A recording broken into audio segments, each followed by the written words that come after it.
na papuri, paglalahat at pagdadakila ay tanging sa ating pinakamamahal na Panginoong po lamang. Hallelujah. Ubling pagalang po sa ating minamahal, ginagalang mahal Pastor Evangelist Willie Estrada Almeida, at sa iniwang turot alang tim na mahal ginagalang beloved Assistant Pastor Lina C. Almeida, sa kanyang mga mahal sa buhay, maging sa ating nangasiwa dito, sa ating beloved Kuya, beloved Ordin Preacher, Kuya Nanding, hallelujah. Sa lahat na manggagawa na ginagamit sa ubasan ng ating pinakamamahal na Panginoong Jesus, maging man sa inyong mga kapatid, baguhan man datihan, magandang hapon na po, muli sa ating pinakamamahal na Panginoong Jesus. Amen.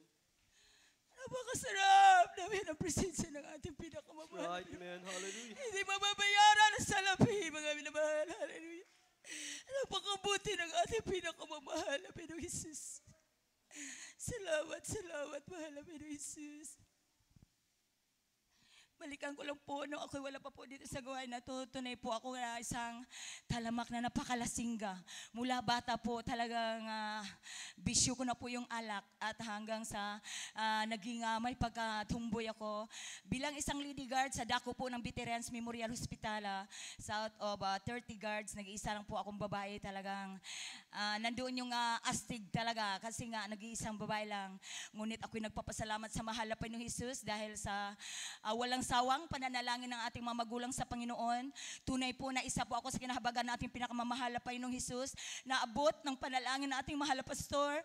Tunay na nung ako'y napadako dito sa gawain na to, tunay na nung ako'y tumanggap sa ating pinakamamahal na Panginoong Jesus at nagbabautismo, tunay na instant, binago po ako ng ating pinakamamahal na Panginoong Jesus.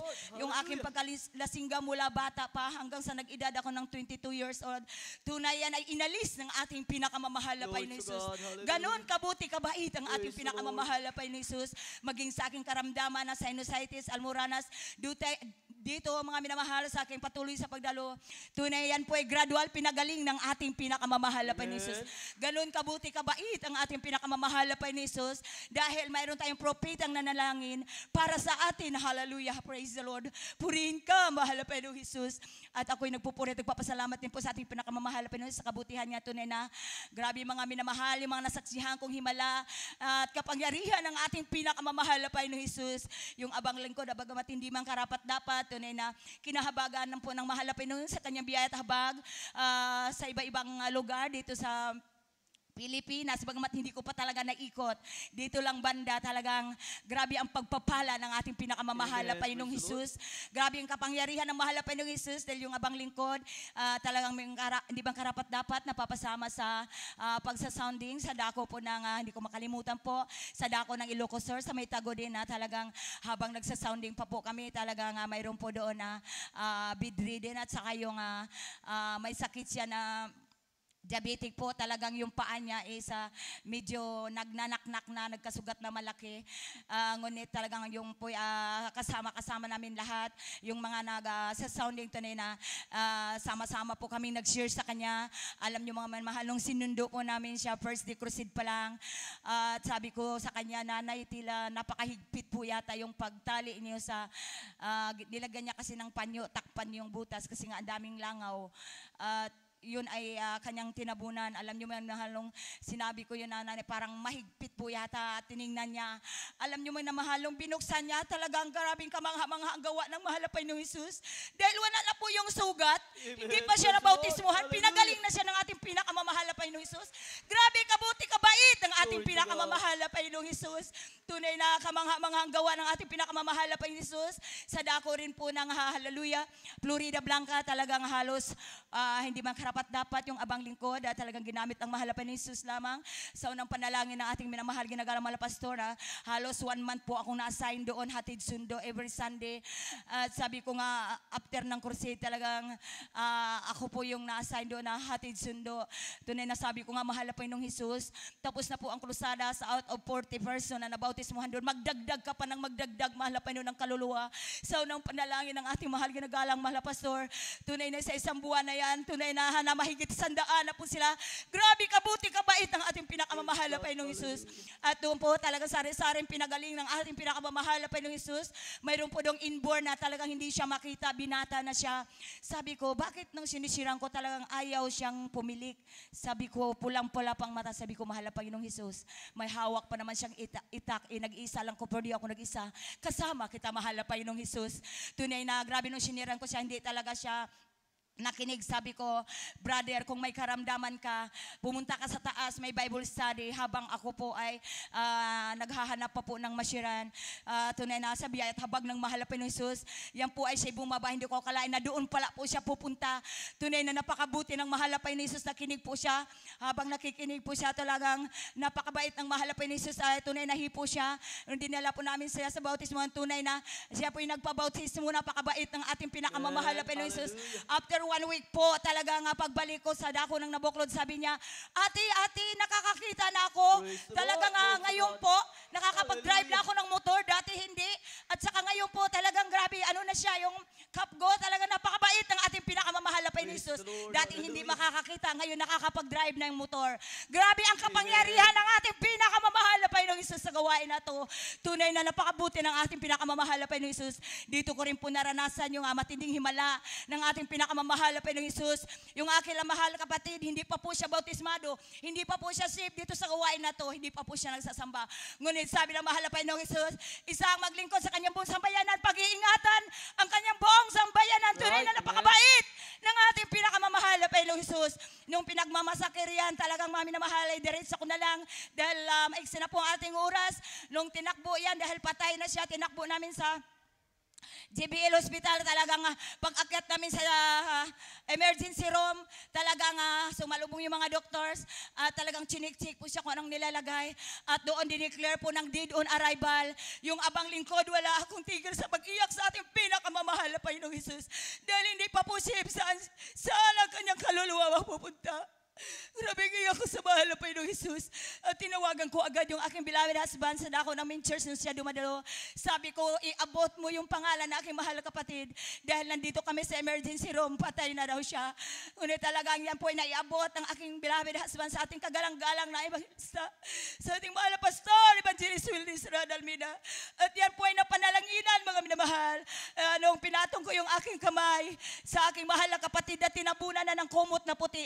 Alam nyo na, pag tinabunan na ng kumot na puti, as in wala na, dadalhin na yan sa morgue. Ngunit ako'y nagpapasalamat sa mahal na Panginoong Hesus. Ginamit lamang ng ating pinakamamahal na Panginoong Hesus. Tinanggal ko yung kumot at pinatong ko yung aking mga kamay at nireview ko yan 3 beses, yung kamatayan. Tunay siya po ay binuhay ng ating pinakamamahal na Panginoong Hesus. Grabe ang kapangyarihan ng ating pinakamamahal na Panginoong Hesus. Napakabuti ng ating pinakamamahal na Panginoong Hesus. Hallelujah. Alam niyo mga minamahal, hindi pa dyan nagtapos, sabi ng doktor, Mrs. Ay, kailangan siyang operahan dahil yung baga niya may tama. Kasing laki ng butil ng buho. Talagang sabi ko, mahal na Panginoong Hesus, binuhay mo na siya. Tuloy-tuloy na yan. Sabi ng doktor, Mrs. mag-pray ka pa dahil talagang critical siya. Humana po ako ng isang lugar na talagang tambakan ng mga walis sambo. Talagang andoon yung grabing lamok. Pero yan, tiniis ko. Halos ilang oras po hanggang hindi siya matapos sa operasyon. Hindi po ako tumigil sa pagpupuri, pag-awit sa ating pinakamamahal na Panginoong Hesus, upang humingi ng habag sa ating pinakamamahal na Panginoong Hesus. Tunay na paglabas ng doktor tapos ng operasyon, sabi ng doktor, Mrs., tagumpay ang operasyon ng iyong mahal na kapatid. Grabe kabait ang ating pinakamamahal na Panginoong Hesus. Hindi lang yan, yung aking mahal na hipag, talagang habang nagbubuntis po siya, sa 9 months na pagbubuntis niya, walang check-up po kahit isang bisis. Nihilot, wala. Kaya hindi niya alam yung kanyang binubuntis isuhi. Nung nanganak po siya, yung araw na yung bagamat pumapasok pa po ako noon, talagang bakit nagtaka po ako sa oras na yun ang aga-aga kong umuwi dahil minsan pag nag-overtime ako noon, umaabot po ako ng alas 12 ng hating gabi.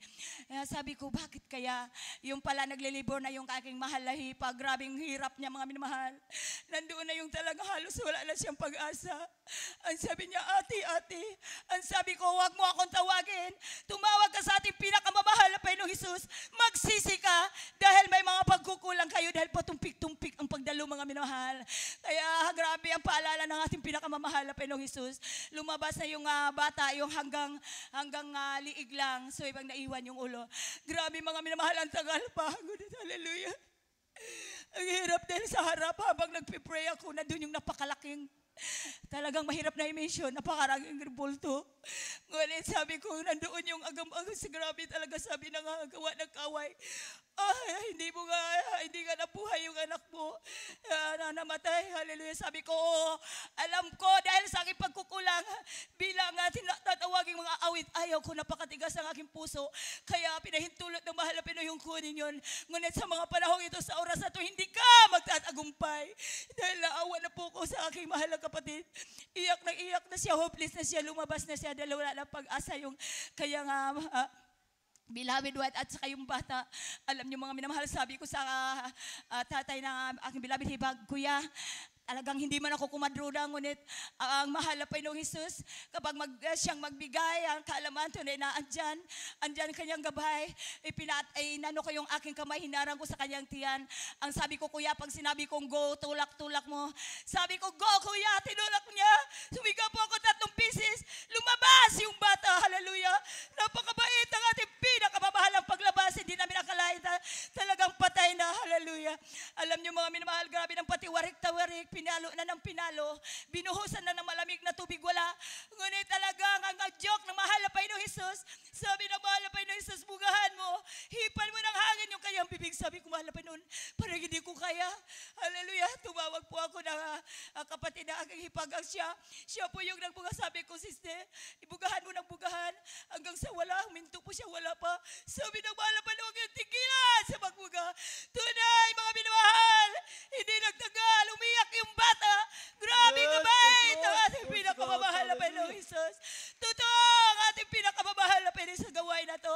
Dahil mayroon tayong propeta na nanalangin para sa bawat isa sa atin. Napakabuti ng ating pinakamamahal na Panginoong Hesus. Yan po'y pinasalamatan ko lahat sa ating pinakamamahal na Panginoong Hesus. At ako'y nagpupurit, nagpapasalamat din po sa ating pinakamamahal na Panginoong Hesus na talagang grabe mga minamahal, mga sasaksihan ko mga himala dahil hindi nga karapat-dapat sa dako ng bagyo nung nakaraang crusade lang. Tunay na yung habang nasa likod po ako ng inaasisa na paralyzed po siya. Ang sabi ng ating beloved priest na sa harap, sister, may pananampalataya po siya. Dalhin mo sa bautismuhan para gumaling. Alam niyo mga minamahal, sabi ko, mahal na Panginoong Hesus. Matagal na pinapanalangin ito ng aming kagalang-galang mahal Pastor Evangelist Lisrada Almeida. Mahabag ka sa kanya, maawa ka sa kanya. Dahil kawawa siya, mayroon pa siyang mga apo inaasikaso. Maging kanyang anak talagang hirap din sa magbabantay ng mga bata para makatulong sa alam niyo mga minamahal. Hallelujah. Ika siya papuntang bautismuhanan. Ang sabi ko sa kanya, nanay, manampalataya ka sa ating pinakamamahal na Panginoong Hesus. Palalakarin ka ng ating pinakamamahal na Panginoon sa maayos. Tunay mga minahal, umiyak po siya. Totoo ang ating pinakamamahal na Panginoong Hesus. Di pa po siya na bautismuhan. Talagang lubos na siyang pinalakad ng ating pinakamamahal na Panginoong Hesus.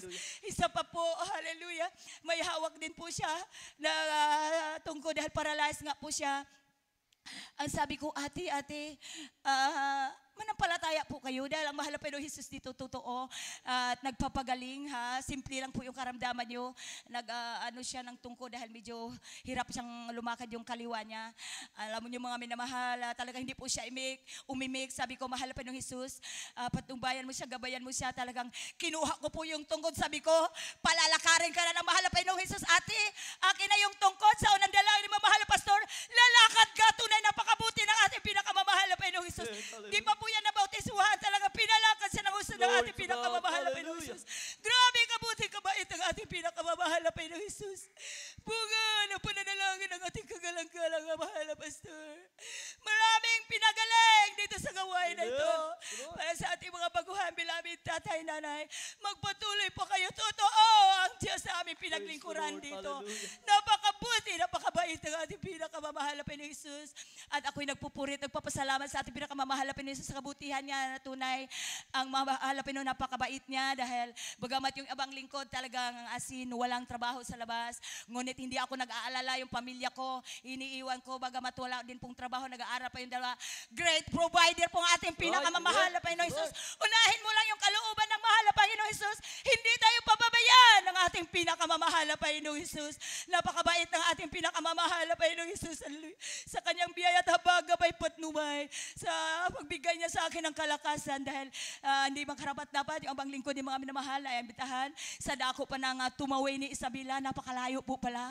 First time kong makarating ng Tumaway ni Isabela dahil may crusade, 2 days crusade. Nag-anniversary sila. Grabe mga minamahal, pagpapalaan, mahal na Panginoon lahat, ang kapatiran na hindi na dumalo tulay na binalik ng mahal na Panginoong Jesus. May mga napagbautis-uti na napakabuti ng mahal na Panginoong Jesus. Magpatuloy tayo mga minamahal.